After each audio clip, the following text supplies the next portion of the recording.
Subscribe our channel for more videos. Two pilots climbed into their cockpits before sunrise. By the time the sun went down, they had destroyed 23 tanks in a single day. That record has never been broken. Not by a stealth bomber, not by a supersonic fighter, by two men in the ugliest aircraft the United States Air Force ever built. And the Air Force tried to kill that plane 50 years in a row. They failed every single time. This is the story of why. There is an aircraft in the American military inventory that looks like it was designed by someone who had never seen a real airplane. It has no swept wings, no afterburners. It cannot break the sound barrier. World War II propeller planes flew faster than it does at full throttle. Its twin engines are bolted to the back of the fuselage like an afterthought, sitting up high like two garbage cans strapped to a hunchback. The nose droops, the cockpit bulges. A massive 7-barreled cannon juts from beneath the front like the snout of some prehistoric predator that refused to go extinct. Ground crews started calling it the Warthog almost immediately. The official name, the Thunderbolt II, never stood a chance. Nobody calls it the Thunderbolt. Everyone calls it the Warthog. And every infantryman who has ever been pinned down in a ditch with enemy fire chewing through the dirt 6 inches from his face, every soldier who has ever watched helplessly as his friends died while screaming for air support that couldn't get there fast enough, every man and woman who has ever heard a sound like God himself tearing the sky open directly above their position, they all say exactly the same thing. The A-10 Warthog is the most beautiful aircraft they have ever seen in their lives. To understand how this ugly, slow, supposedly obsolete aircraft became the most beloved warplane in American military history, you have to understand the catastrophic failures that made it necessary in the first place.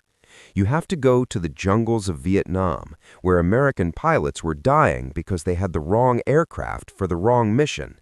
You have to stand in the Fulda Gap in West Germany, where NATO planners were calculating exactly how many days it would take 40,000 Soviet tanks to roll over their defenses and reach the Rhine River.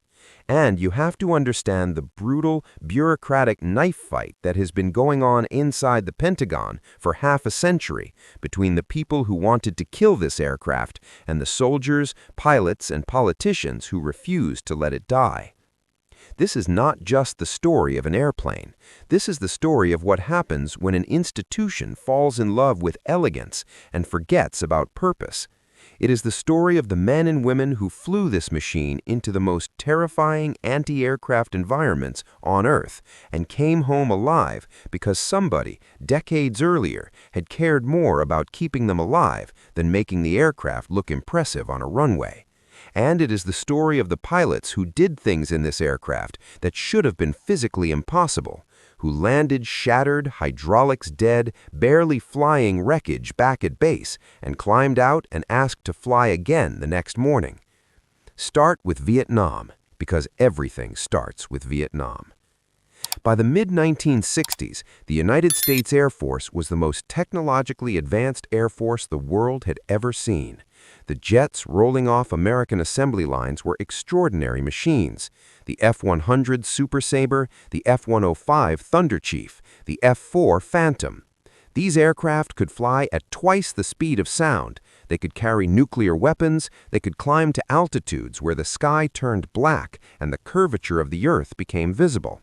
American pilots flew them with righteous confidence, absolutely certain that technological superiority would translate directly into battlefield dominance.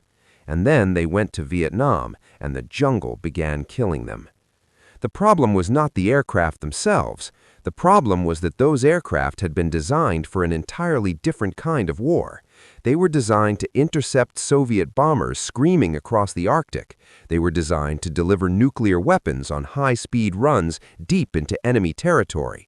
They were designed for a clean, decisive, technological war fought at altitude and speed. Vietnam was none of those things.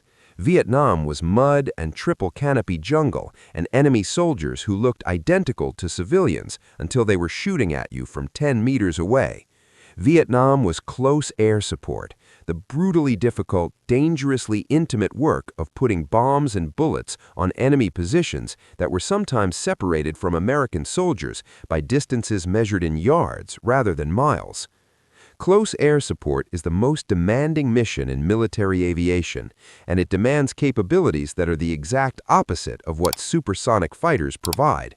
To support ground troops effectively, a pilot needs to fly low enough and slow enough to actually see what is happening on the ground below him. He needs to be able to communicate in real time with the soldiers he is protecting, listening to their voices, understanding their situation, adjusting his attack based on what they're telling him. He needs to carry enough weapons to engage multiple targets over an extended period, because ground battles do not pause conveniently while he returns to base to rearm. And he needs to survive the devastating anti-aircraft fire that comes from flying low and slow directly over people who are desperately trying to kill him. The Phantoms and Thunder Chiefs screamed over the jungle canopy at 500 miles per hour. By the time a pilot identified a target, set up his attack run, and released his weapons, he was already miles past the target, and the engagement was over. Communication with ground troops was nearly impossible at those speeds. The acoustic signature of a jet at low altitude was so overwhelming that American troops sometimes couldn't tell where the aircraft was until it had already passed. The entire close air support mission was being compressed into a few terrifying seconds when it needed hours of patient, precise, deadly attention. And then the Air Force discovered something that should have been embarrassing. In the middle of a jet-age war, the most effective close air support aircraft in the American inventory was a propeller plane designed in 1944. The Douglas A-1 Skyraider was an antique by every measure. It had been designed for carrier operations near the end of World War II, powered by a massive piston engine that dated from an era when jet propulsion was still experimental. It was slow, it was loud. It looked like something that belonged in a museum display next to the Spitfire and the Hellcat. Air Force officers were faintly embarrassed to depend on it. But on the ground, in the jungle, among the infantrymen and Special Forces soldiers who relied on close air support to survive, the Skyraider was something close to sacred. The aircraft could carry 8,000 pounds of bombs, rockets, napalm, and ammunition on its wings and fuselage. It could orbit a battlefield for 4 hours, circling patiently while ground troops marked targets, adjusted coordinates, and called for specific weapons effects. It could absorb tremendous punishment from enemy ground fire, absorb hits that would have sent a jet screaming out of control, and keep flying. The Air Force lost 266 Skyraiders in Vietnam, but every pilot who ejected over enemy territory, every man floating helplessly beneath a parachute directly above enemy soldiers who wanted to capture or kill him, wanted an A-1 circling overhead as search and rescue aircraft arrived. The Skyraider would suppress enemy ground fire, mark the pilot's position, and stay on station for as long as it took. In the brutal arithmetic of aerial warfare, the propeller plane that embarrassed the jet age was saving lives that no jet could save. The lesson was undeniable, even if it was uncomfortable. Close air support required an aircraft designed specifically for that mission, not a fast jet awkwardly adapted, not a nuclear strike aircraft retasked. A purpose-built machine whose every design decision flowed from a single question: what does a soldier on the ground need from an aircraft overhead? While Vietnam was teaching those bloody lessons in the jungle, an entirely different crisis was developing on the other side of the world. NATO intelligence analysts were running simulations of a Soviet conventional invasion of Western Europe, and the numbers they were producing were terrifying. Warsaw-packed ground forces could field over 40,000 main battle tanks for an assault through Central Europe. Soviet doctrine called for a massive armored thrust through the Fulda Gap in West Germany, a broad valley that was essentially a highway for armored formations, pushing hard and fast toward Frankfurt and the Rhine. Intelligence estimates suggested that Soviet tank columns could reach the Rhine before American reinforcements could arrive in meaningful numbers. The Western Alliance was staring at an existential problem. They could use tactical nuclear weapons to stop the armored tide, but using nuclear weapons in Central Europe would almost certainly trigger escalation to strategic nuclear exchange. Mutual annihilation was not a satisfying military solution. What NATO desperately needed was a conventional answer to 40,000 tanks, an aircraft that could kill Soviet armor by the hundreds without the world ending as a side effect. On September 8, 1966, Air Force Chief of Staff General John McConnell ordered development of a specialized close air support aircraft that would address both the lessons of Vietnam and the requirements of the European theater. The program was called Attack Experimental, designated AX. 21 defense contractors received requests for information. The final requirements, issued in 1970, specified priorities that departed dramatically from everything the Air Force had emphasized for the previous 2 decades. The new aircraft had to fly at a maximum speed of 460 miles per hour, which was slower than some World War II fighters. It had to carry 16,000 pounds of external ordnance. It had to loiter over a target area for 2 hours at a combat radius of 285 miles. It had to operate from rough, unprepared airstrips only 4,000 feet long, so it could base close to the front lines rather than at elaborate rear area installations. And it had to be cheap. The unit cost ceiling was just $1.4 million per aircraft because the Air Force needed to buy enough of them to actually matter against 40,000 Soviet tanks. The program attracted the passionate attention of a group of Pentagon reformers who had been fighting a lonely war against institutional complacency for years. Colonel John Boyd was a former fighter pilot who had developed the energy maneuverability theory, a revolutionary framework for understanding air combat that had transformed how the Air Force thought about fighter design. Boyd had come to believe that American military procurement had become corrupted by complexity, that the services were consistently building aircraft that were too expensive, too fragile, and too dependent on conditions that actual combat never provided. His colleague Pierre Sprey had been admitted to Yale at 15 years old, had earned degrees in mechanical engineering and French literature, and had joined Robert McNamara's analytical staff at the Pentagon in 1966.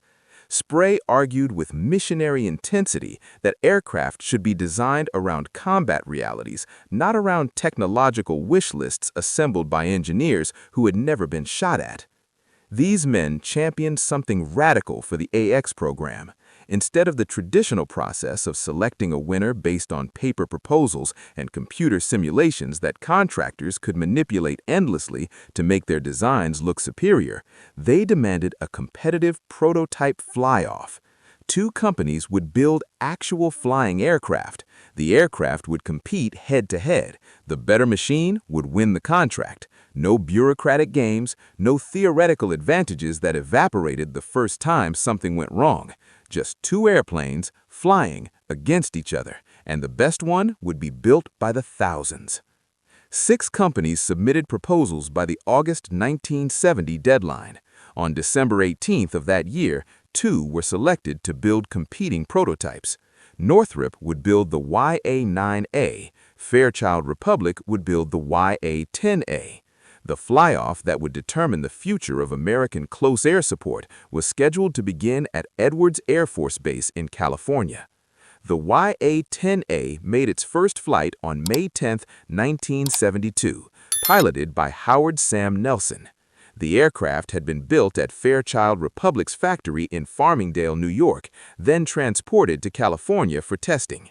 It was, from the first moment anyone laid eyes on it, spectacularly ugly. The Northrop YA-9 followed on May 30th, and it was considerably more elegant, with shoulder-mounted wings and engines buried cleanly in the wing roots that gave it a much more conventional and visually appealing profile. From October through December of 1972, both aircraft competed in a rigorous head-to-head evaluation. The YA-9 had real advantages. Its design provided excellent strafing accuracy through a novel side force control system, and its buried engines gave it a cleaner, more aerodynamically refined appearance that appealed to military officers who equated elegance with capability. But the YA-10 offered something that could not be argued with. The TF-34 turbofan engines it used were already flying successfully on the Navy's S-3 Viking anti-submarine aircraft, meaning they had an established reliability record rather than promising theoretical performance numbers. Its twin tail fins were positioned to physically shield engine exhaust from heat-seeking missiles, an elegantly simple solution to a deadly threat.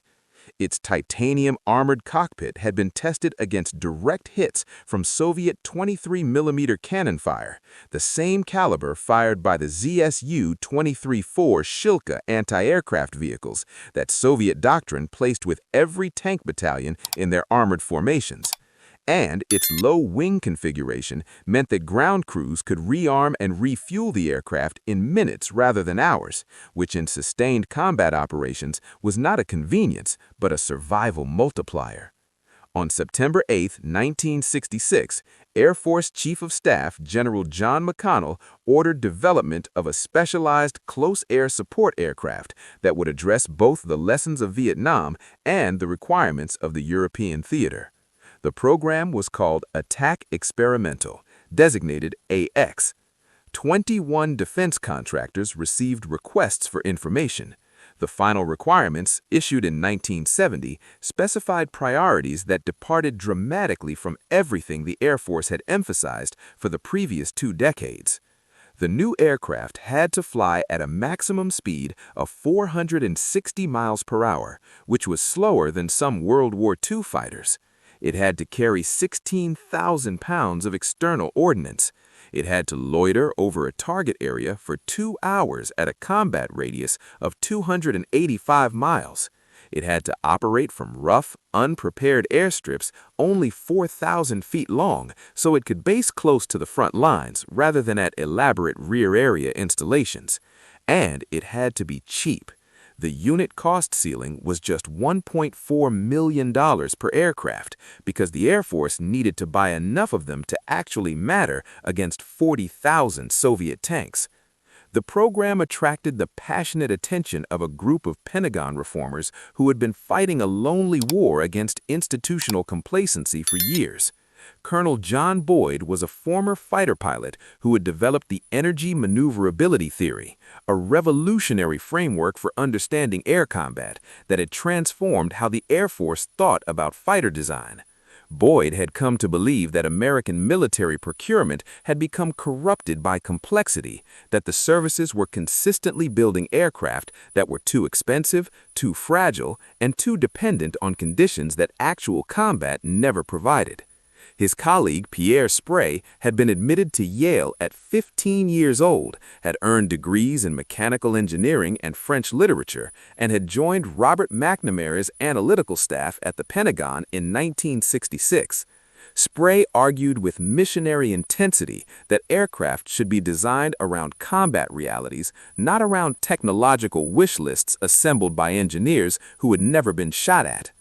These men championed something radical for the AX program. Instead of the traditional process of selecting a winner based on paper proposals and computer simulations that contractors could manipulate endlessly to make their designs look superior, they demanded a competitive prototype fly-off. 2 companies would build actual flying aircraft. The aircraft would compete head-to-head. The better machine would win the contract. No bureaucratic games, no theoretical advantages that evaporated the first time something went wrong. Just 2 airplanes flying against each other, and the best one would be built by the thousands. 6 companies submitted proposals by the August 1970 deadline. On December 18th of that year, 2 were selected to build competing prototypes. Northrop would build the YA-9A. Fairchild Republic would build the YA-10A.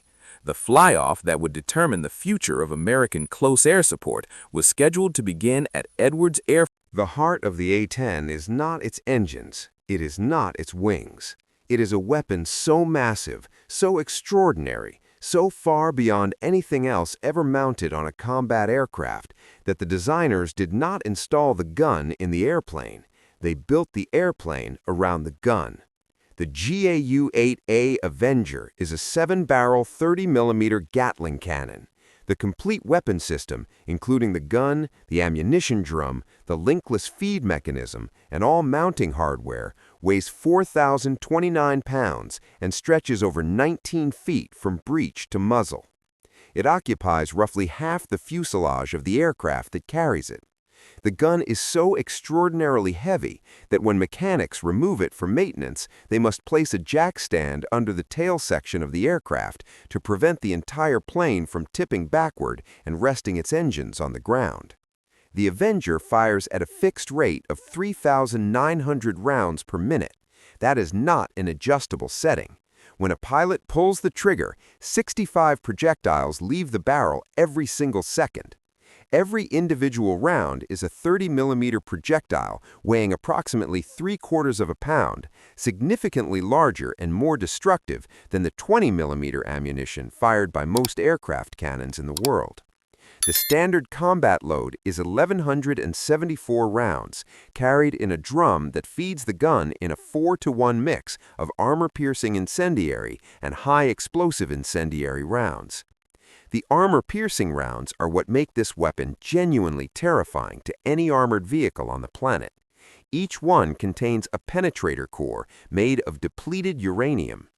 This material was chosen because of specific physical properties that make it uniquely deadly. Depleted uranium is 1.7 times denser than lead, which means the penetrator carries extraordinary kinetic energy into whatever it strikes. It is naturally pyrophoric, meaning it ignites spontaneously upon impact, adding incendiary effects that set fire to fuel, ammunition, and hydraulic fluid inside the target vehicle. And it is self-sharpening.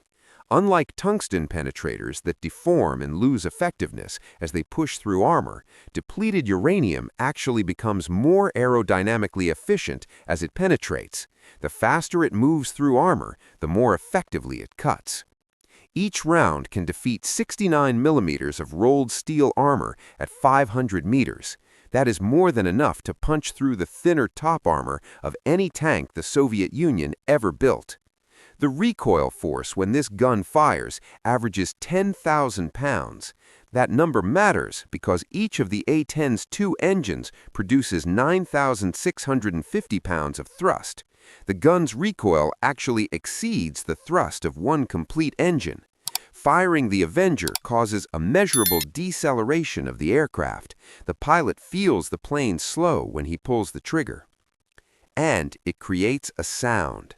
Because 65 rounds are leaving the barrel every second, there is no individual shot sound.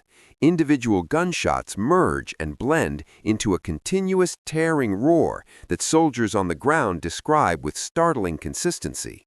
It sounds like a giant piece of canvas being ripped by an impossibly powerful force.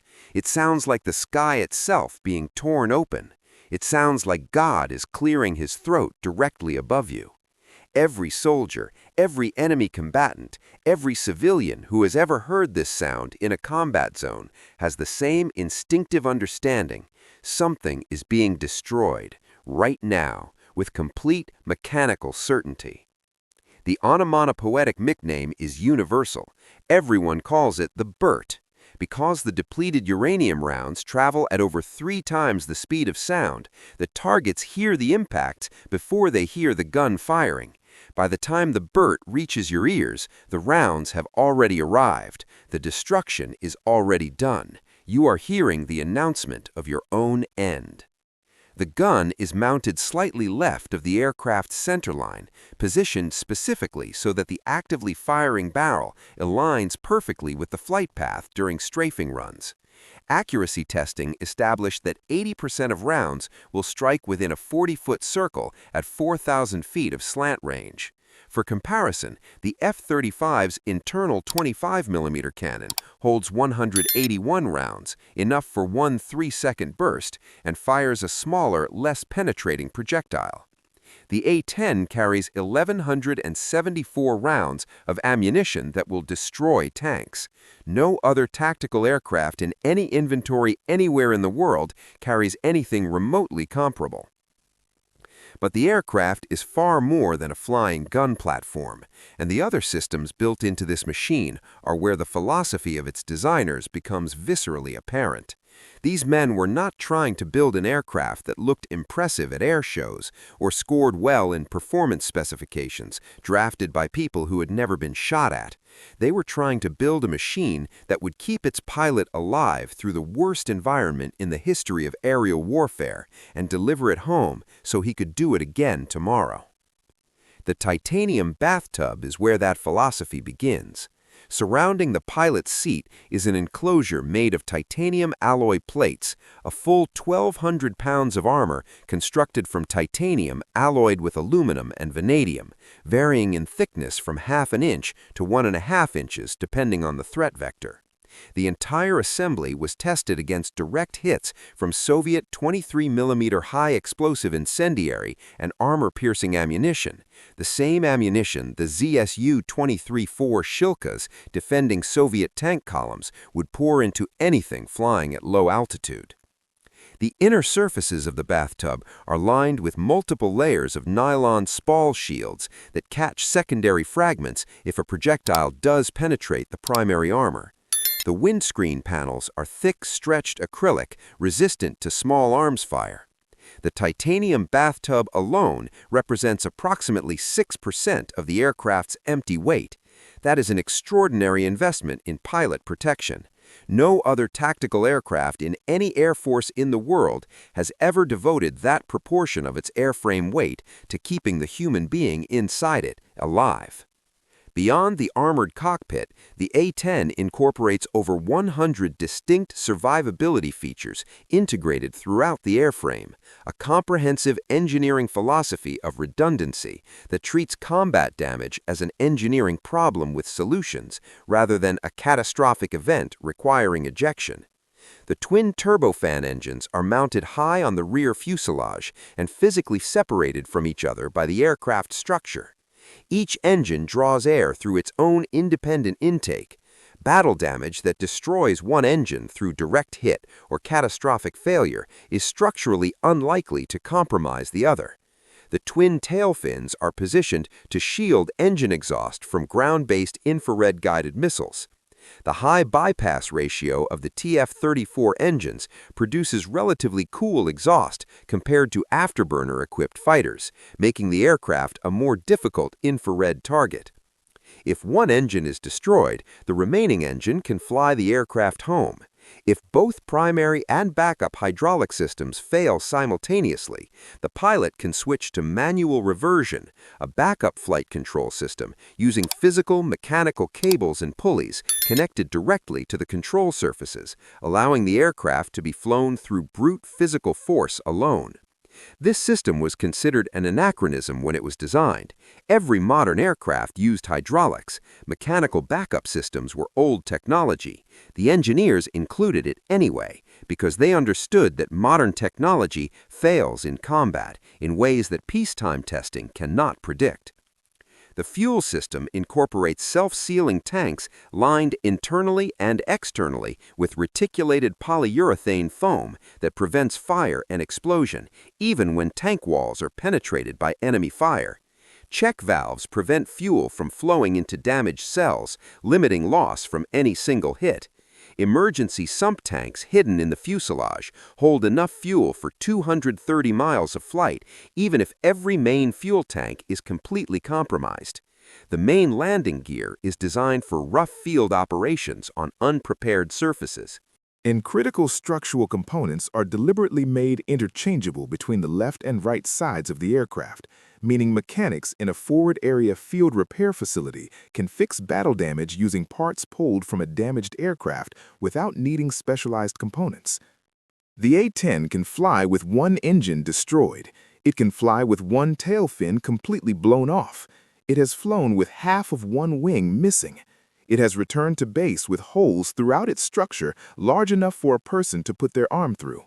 Every one of these capabilities was designed in deliberately by engineers who understood that the aircraft's mission would place it in the most dangerous airspace on Earth, and who believed that their responsibility was to make sure the pilot came home, regardless of what happened to the machine around him. For nearly 2 decades after the A-10 entered operational service in 1977, it waited for a war that never came. The aircraft and their crews trained obsessively for the Soviet invasion of Western Europe that Cold War planners were certain was coming. They flew low-level attack profiles through the forests of Germany, practicing strafing runs against mock Soviet armored formations, perfecting the specific techniques needed to kill tanks at low altitude while avoiding the devastating anti-aircraft defenses that Soviet doctrine placed around every armored unit. They were good at it. They were extraordinarily, frighteningly good at it, and nobody came. When the Berlin Wall fell in November 1989 and the Soviet Union dissolved 2 years later, the rationale for the A-10's existence dissolved with it. The massive tank armies that had justified every design decision, every compromise, every pound of titanium armor, and every round of depleted uranium ammunition, those armies were rusting in their depots. The Air Force had been skeptical of the A-10 from the beginning, had always viewed its slow speed as a liability and its emphasis on close air support as a secondary mission compared to the glamorous work of air superiority and long-range strike. Now, finally, perhaps it was time to retire the Warthog. Then Saddam Hussein invaded Kuwait. On August 2, 1990, Iraqi armored columns crossed the Kuwaiti border and completed the occupation of the tiny oil-rich nation in less than 48 hours. Within weeks, Iraq had assembled over 400,000 troops and thousands of main battle tanks along the Saudi Arabian border, threatening the oil fields that powered the global economy. The United States began the largest military deployment since Vietnam, and somewhere in that deployment, a group of aircraft that the Air Force was planning to retire were loaded onto transport aircraft and shipped to the Persian Gulf. Beginning August 15, 1990, A-10s from 5 different wings converged on King Fahd International Airport in Saudi Arabia. The 354th Tactical Fighter Wing Provisional assembled 144 aircraft in theater, the largest concentration of Warthogs ever assembled for combat operations. For 6 months, while diplomats exhausted every alternative and the United Nations issued ultimatums, the pilots flew training missions over the Saudi desert, learning the terrain, coordinating with army units, developing the tactics they would need for an environment completely different from the European forests they had trained for. They waited with the particular patience of people who understand that when they stop waiting, people will start dying. The order came on January 17, 1991. Operation Desert Storm began with a massive aerial bombardment that lit up the Iraqi night sky from Kuwait City to Baghdad. And for the next 40 days, the A-10 pilots would fly with a ferocity and effectiveness that exceeded everything anyone had projected in the most optimistic pre-war assessments. Over those 40 days, A-10s flew more than 8,000 combat sorties. They maintained a mission-capable rate of 95.7%, the highest of any tactical aircraft in the war, 5 percentage points above peacetime standards. They fired over 783,000 rounds of 30mm ammunition. They launched more than 5,000 Maverick missiles, representing over 90% of all Mavericks fired during the entire conflict. The destruction they inflicted on the Iraqi military's ground forces was of a scale that becomes difficult to absorb as raw numbers. 987 Iraqi tanks destroyed, 926 artillery pieces eliminated, over 1,300 armored personnel carriers and infantry fighting vehicles shattered and burning in the desert. Scud missile launch sites, radar installations, command bunkers, fuel depots, supply columns, communications infrastructure, the entire physical apparatus of a 400,000-man army systematically dismantled by aircraft that the Air Force had been trying to retire since the production line closed. February 6, 1991. Captain Robert Swain of the 706th Tactical Fighter Squadron was flying a mission over southern Iraq when his instruments picked up movement close to the ground. An Iraqi helicopter, a German-built B-105, was attempting to escape at treetop level, hugging the desert floor in the specific technique helicopter pilots use to defeat radar detection. Swain maneuvered to engage. He attempted to lock his AIM-9 Sidewinder heat-seeking missile onto the fleeing aircraft, but the ambient heat of the Iraqi desert in winter was still enough to confuse the infrared seeker. The lock broke.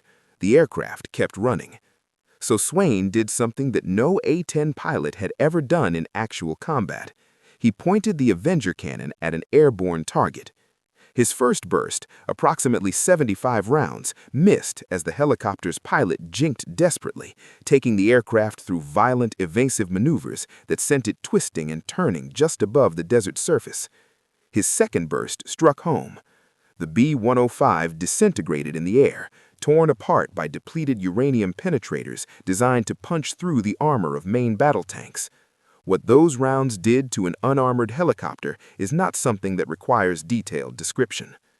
When Swain returned to base, his maintenance crew painted nose art on the fuselage of his aircraft. They named it Chopper Popper. It was the first air-to-air kill in A-10 combat history, achieved not with an air-to-air missile, but with a ground attack cannon, by a pilot who in civil life flew Boeing 747s for a commercial airline. That aircraft, tail number 770205, now preserved on static display at the United States Air Force Academy in Colorado Springs, Colorado. 9 days later, Captain Todd Sheehy of the 511th Tactical Fighter Squadron repeated the feat, destroying an Iraqi Mi-8 HIP helicopter with 30mm cannon fire near Mutasis airfield. Earlier in the same mission, Sheehy had attacked the airfield itself and destroyed an Iraqi Su-20 fighter fighter bomber caught on the ground during his strafing run.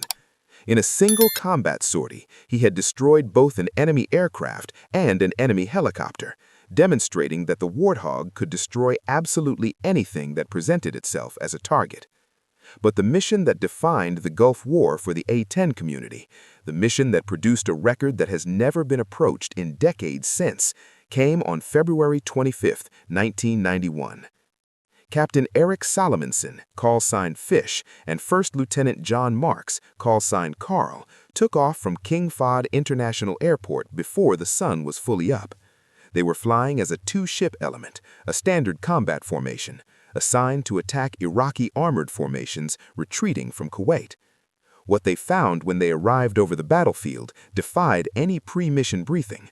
The Iraqi army was in full collapse, columns of vehicles stretching across the desert in every direction, tanks and artillery pieces and supply trucks trying desperately to escape northward before American forces could cut them off entirely. Salomonson and Marks went to work. Their first sortie that morning destroyed 8 Iraqi tanks. 6 fell to precision-guided Maverick missiles, whose imaging infrared seekers could distinguish the heat signature of a tank engine from the desert background, even at extended ranges. 2 more were killed by the Avenger cannon, the Burt tearing them open from above. The 2 pilots landed at a forward operating location, the rough forward strips the A-10 had been designed specifically to use, and ground crews rearmed and refueled both aircraft in minutes. The simplicity of the A-10's logistics was not a design aspiration. It was a combat capability, measured in minutes between missions while other aircraft sat on distant runways waiting for fuel trucks. They launched again immediately. The second sortie destroyed 8 more tanks. They landed again. They rearmed again. They launched again. When the sun went down on February 25, 1991, Eric Salomonson and John Marks had destroyed 23 Iraqi main battle tanks between them in a single day. Marks had personally accounted for 12 kills, Salomonson for 11. The record stands today. No pilot in any aircraft, in any air force, in any conflict since has come close to equaling it. It was not achieved by a stealth bomber dropping precision weapons from 30,000 feet. It was not achieved by a supersonic multi-role fighter deploying advanced munitions. It was achieved by two men in the ugliest aircraft in the American inventory, flying low and slow over a battlefield, doing the specific thing their aircraft had been designed to do, with terrifying, flawless precision. The Gulf War was not without cost for the A-10 community, and the cost makes the performance more remarkable, not less. 6 aircraft were lost during Desert Storm, 5 confirmed shot down by enemy fire, 1 destroyed during a crash landing attempt, 2 pilots made the ultimate sacrifice, and the story of one of them deserves to be known by every American who has ever benefited from the protection of the United States military. Captain Stephen Phillis was flying a combat mission on February 15, 1991, when his wingman, First Lieutenant Robert Givens, was struck by a surface-to-air missile over positions held by the Republican Guard's 2nd Ala Medina Armored Division. The missile hit Givens' aircraft, and it was immediately clear that the aircraft was not recoverable. Givens ejected. His parachute deployed. He was descending, helpless, directly above some of the most heavily defended Iraqi positions in the entire theater of operations. Phillis did not turn away. He remained overhead, orbiting the crash site while Givens descended for 3 minutes and 45 seconds. He radioed precise rescue coordinates to search and rescue controllers. He fired decoy flares continuously, the pyrotechnic countermeasures designed to draw heat-seeking missiles toward themselves and away from the aircraft they protect. He was deliberately, consciously, willfully drawing every Iraqi anti-aircraft weapon in the area toward himself and away from his wingman, who was hanging in a parachute with nowhere to go. After 3 minutes and 45 seconds, a surface-to-air missile found Stephen Phillis. He was killed instantly. Givens survived.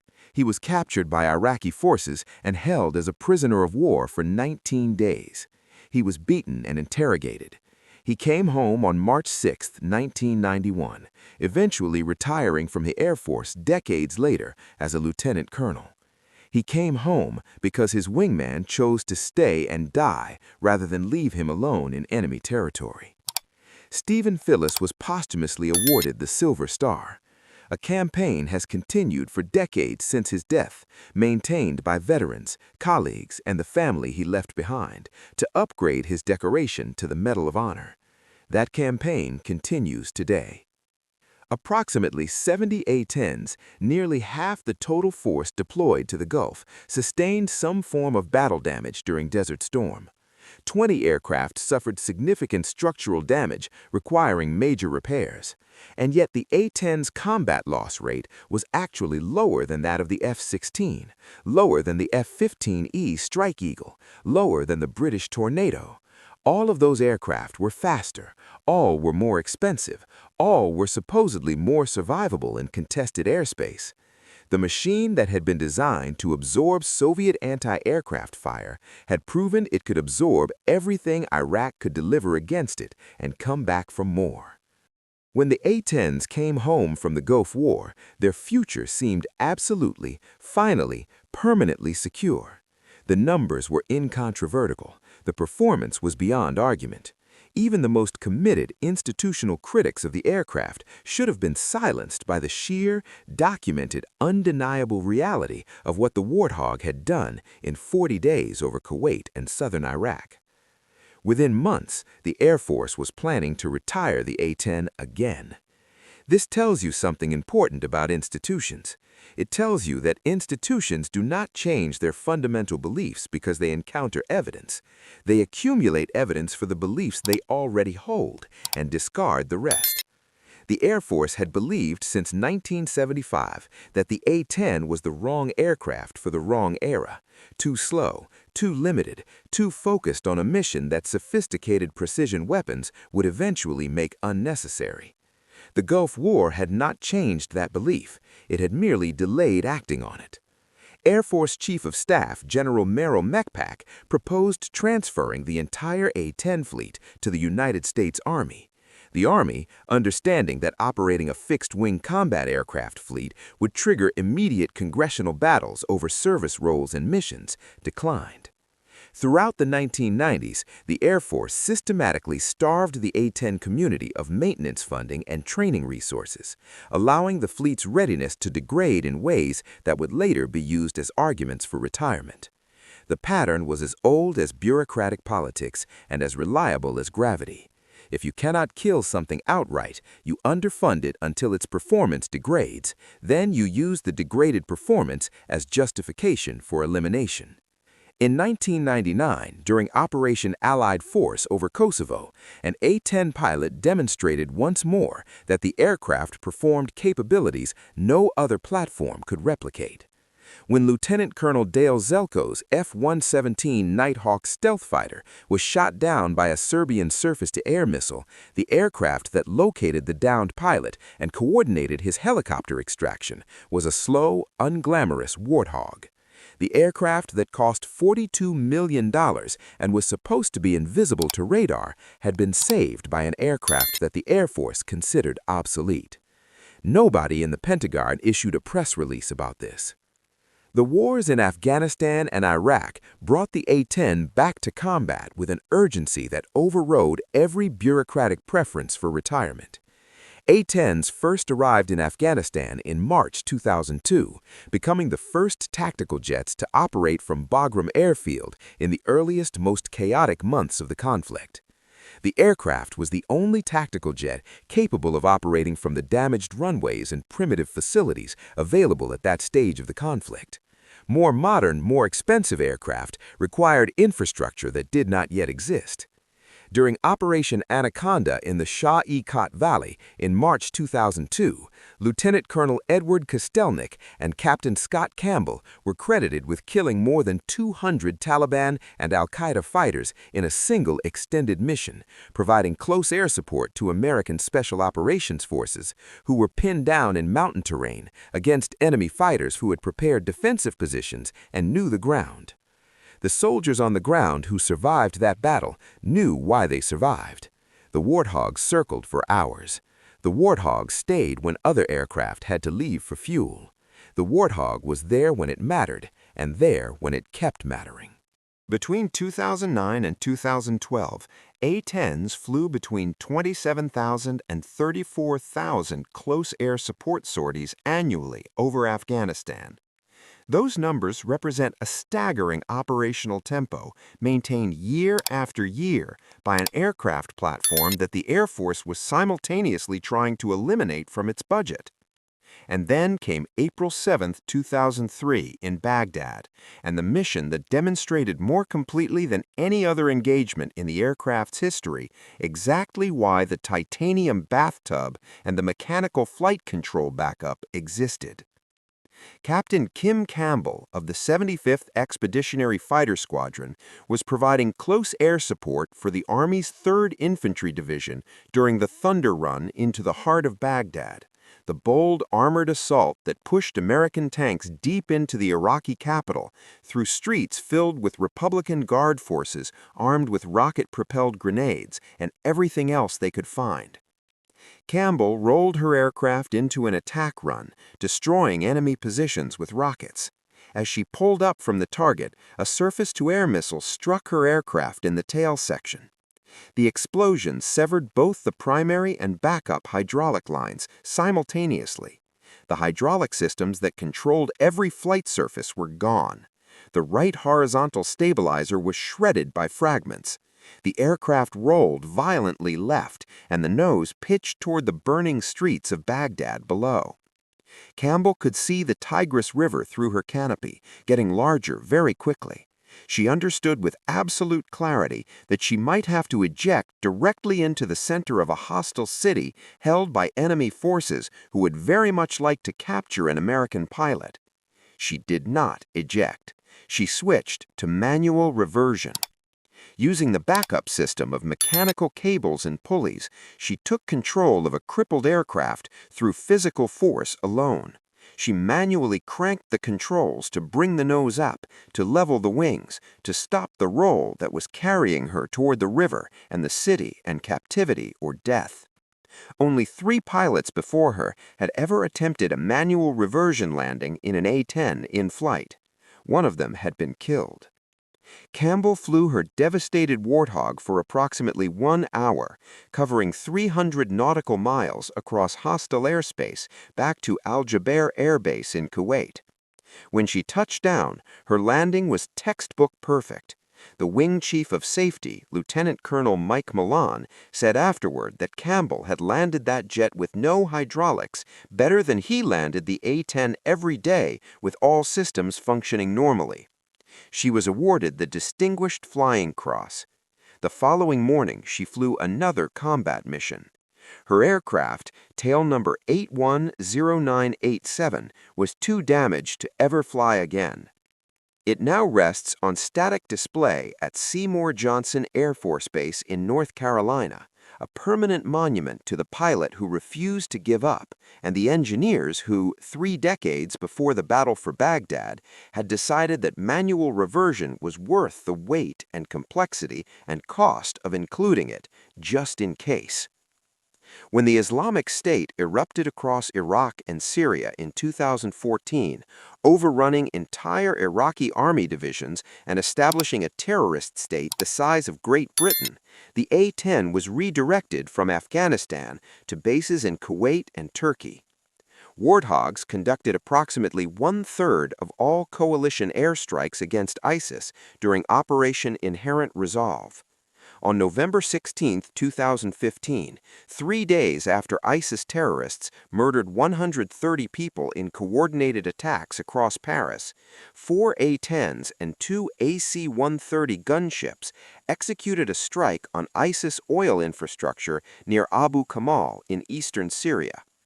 Before the attack, aircraft dropped leaflets in Arabic warning civilian truck drivers to evacuate their vehicles and flee. Then the Warthogs systematically destroyed 116 oil tanker trucks that ISIS was using to generate the revenue that funded their entire operation. Follow-up strikes 5 days later destroyed 283 additional tankers. By the end of 2015, coalition airstrikes had eliminated 90% of ISIS oil production, crippling the financial infrastructure of the caliphate. Throughout all of this, the Air Force never stopped trying to retire the aircraft.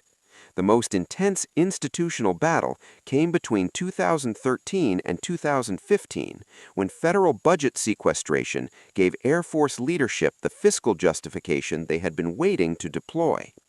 Secretary of the Air Force Deborah Lee James and Chief of Staff General Mark Welsh proposed retiring the entire remaining fleet of approximately 300 A-10s over 5 years. The projected savings were between $3.7 and $4.2 billion. The argument was familiar. The F-35 Joint Strike Fighter was coming, and the F-35 could do the close air support mission while also performing air superiority and long-range strike. The A-10 was a single-mission aircraft in an era that demanded versatility. The congressional response was immediate, ferocious, and bipartisan in the specific way that only threats to beloved military programs can achieve across political lines. Senator Kelly Ayotte of New Hampshire organized a coalition of more than 30 lawmakers who wrote directly to Secretary of Defense Hagel. Senator John McCain of Arizona, chairman of the Senate Armed Services Committee, personally investigated and publicly debunked Air Force attempts to manipulate fratricide statistics in ways that made the A-10 appear more dangerous to friendly forces than other aircraft. The institutional pressure being applied to silence A-10 supporters was extraordinary, and then it crossed a line that made it impossible to ignore. In January 2015, Major General James Post, the Vice Commander of Act Command Command, stood before approximately 300 assembled airmen at Nellis Air Force Base in Nevada. He told them directly that anyone providing information to Congress about A-10 capabilities was committing treason against the United States of America. Treason is a capital offense under the Uniform Code of Military Justice. The word had been chosen deliberately. The message was unmistakable. Talk to Congress about this aircraft and face the most serious criminal charge available under military law. The backlash was instantaneous. Congressional offices demanded investigation. The Air Force Inspector General launched a formal inquiry. On April 10, 2015, Major General Post was relieved of command and forced into retirement. The Inspector General found that his remarks had created a chilling effect on airmen who possessed legally protected rights to communicate with members of Congress. The man who had tried to use the threat of execution to silence A-10 advocates spent his retirement in the knowledge that his military career had ended in disgrace over an ugly aircraft he had tried to bury. Leading the congressional defense was a representative from Arizona who brought a credibility to the fight that no other politician could have matched. Martha McSally, a retired Air Force colonel and former A-10 pilot, had accumulated extensive flight time in the Warthog during her military career. In 1995, she had become the first female fighter pilot in American history to fly a combat mission, participating in Operation Southern Watch over Iraq. In 2004, she had become the first woman to command an Air Force fighter squadron in combat. McSally understood the A-10 not as a budget line item or a capability gap in a PowerPoint slide, but as the aircraft she had trusted her life with in actual combat. She authored legislation requiring the Pentagon to conduct a formal comparative evaluation between the F-35 and the A-10 to determine whether the newer aircraft could actually perform the close air support mission as effectively as the aircraft it was supposed to replace. The tests were conducted at Edwards Air Force Base and the China Lake Weapons Range. The final report was completed and then suppressed by Pentagon officials who apparently did not like what it said. It took a Freedom of Information Act lawsuit filed by the Project on Government Oversight to force its release in late October 2023. When the heavily redacted document finally became public, its findings vindicated everything A-10 supporters had argued for decades. The A-10 enabled more attacks per sortie than the F-35's typical weapons loadout. Significantly more F-35 missions would be required to achieve the same combat effects as a comparable number of A-10 missions. The Pentagon had conducted a study proving their proposed replacement could not match the aircraft they wanted to retire, and then buried the results. The fundamental capability gap that no budget document and no PowerPoint briefing has ever successfully closed comes down to numbers that cannot be argued with. On a standard close air support mission profile, an A-10 can orbit a battlefield for approximately 2 hours at a combat radius of 250 nautical miles. An F-16 Fighting Falcon flying the same profile can sustain roughly 45 minutes before fuel forces it to return to base. The F-35 can maintain 20 to 30 minutes of combat loiter without tanker support. The aircraft that replaced the A-10, on paper, provides 1/4 of the time over target that the aircraft it replaced could sustain. And the cost difference runs the other direction from what the Air Force argues. Each hour of F-35 flight time costs approximately $36,000 to operate. Each hour of A-10 flight time costs approximately $22,000. The aircraft the Air Force insists must be retired because it is too expensive to maintain costs substantially less to operate than the aircraft replacing it. The low speed that Air Force fast jet advocates have mocked since 1973 is not a weakness. It is the capability around which everything else is organized. At 300 to 350 knots, an A-10 pilot can look through his large bubble canopy and see what is happening on the ground below with his own eyes. He can distinguish a tank from a truck. He can tell a combatant from a civilian. He can understand the geometry of the battlefield in real time with the judgment and nuance that human visual perception provides and that sensor data alone cannot replicate. At 500 knots, a fast jet compresses the entire weapons engagement cycle into seconds, forcing pilots to rely entirely on sensor data and guided munitions.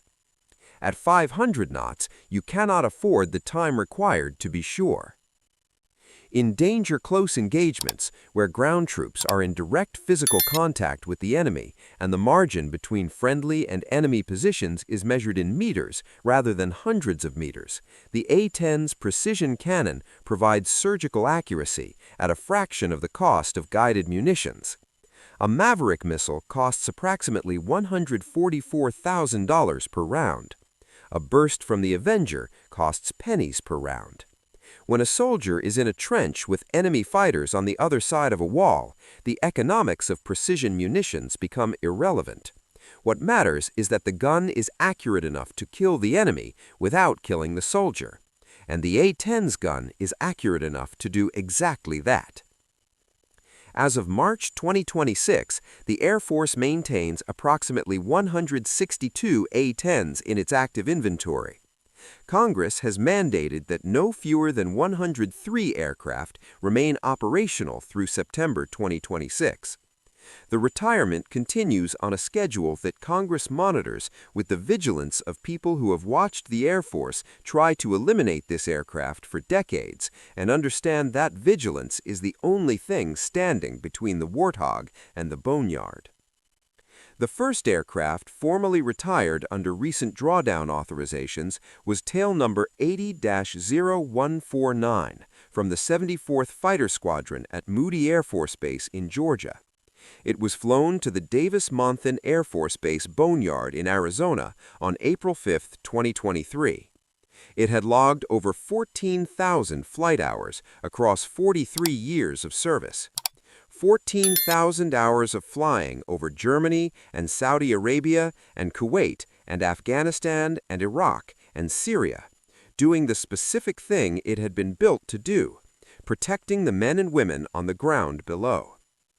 The debate will continue with every budget cycle. Air Force leaders argue that the A-10 cannot survive in contested airspace against advanced surface-to-air missile systems, and this is true. The aircraft was never designed to penetrate sophisticated integrated air defense systems. It was designed to support ground troops in environments where air superiority has already been established, where the threat is man-portable missiles and anti-aircraft guns rather than S-400 batteries and beyond visual range interceptors. The critics describe a mission the aircraft was never designed to perform and then criticize it for not performing that mission. In its actual designed mission, in the environment it was built for, performing the task its pilots trained for decades to execute, nothing built since has surpassed it. Nothing built now approaches it. Nothing on the drawing board threatens to exceed it. The Warthog was designed to fight one specific war, a Soviet armored invasion through the Fulda Gap that never came. Instead, it fought 5 different actual wars across 4 decades of continuous combat, proving itself irreplaceable in every single one of them. Kim Campbell flew her shattered, hydraulics-dead aircraft home across 300 miles of hostile airspace using nothing but mechanical cables and her own physical strength, because someone 30 years earlier had decided that a mechanical backup system was worth the wait. Stephen Phillis circled overhead his parachuting wingman for 3 minutes and 45 seconds, drawing every surface-to-air missile in range toward himself, because the Warthog could sustain that orbit, and because Phillis was the kind of man who would not leave a brother alone to face the enemy below. Eric Solomonson and John Marks destroyed 23 main battle tanks before sunset, returned to base between sorties, rearmed in minutes, and went back, because the aircraft was designed to be turned around fast, and because they were the kind of pilots who kept going as long as there were targets and ammunition and daylight. Robert Swain shot a helicopter out of the sky with a tank-killing cannon and then drove to the airport and flew a Boeing 747 full of civilians across the ocean because the reserves who fly the Warthog bring to its cockpit the same qualities the aircraft itself embodies: unglamorous, reliable, effective, and absolutely impossible to replace. The A-10 was never designed to be beautiful. Speed and grace were never requirements. The aircraft was designed around a single purpose that transcends every other consideration in military aviation. It was designed to keep the people on the ground alive. That purpose is why an aircraft the Air Force has tried to retire for 50 consecutive years is still flying combat missions today. That purpose is why soldiers who have never seen the aircraft specifications and could not name its engines or its cannon or its manufacturer will tell you with complete conviction that the A-10 Warthog is the most beautiful thing they have ever seen in the sky. Somewhere over the desert right now, as you watch this, an A-10 is circling. Its pilot is looking through that bubble canopy at the ground below, watching, waiting, listening to the radio for a call that means American lives are in danger. And the soldiers moving through hostile territory below know that if the enemy pins them down and they have nowhere to run and the situation becomes desperate and they need something between themselves and death, they can make that call. And then they will hear it, coming out of the sky from somewhere they cannot yet see, growing louder, the slow, deliberate, entirely unhurried sound of engines that have no interest in elegance or speed records or the opinions of Air Force generals who have offices far from the sound of gunfire. The brrrt. The sound that means salvation came on slow wings. The Warthog flies. If this story hit you the way it hit me researching it, drop a comment below with just the word brrrt and watch how many people in this community felt exactly what you felt. Share this with someone who needs to know this story, and subscribe because the stories of the machines and the people who flew them into history deserve to be told, and we are just getting started.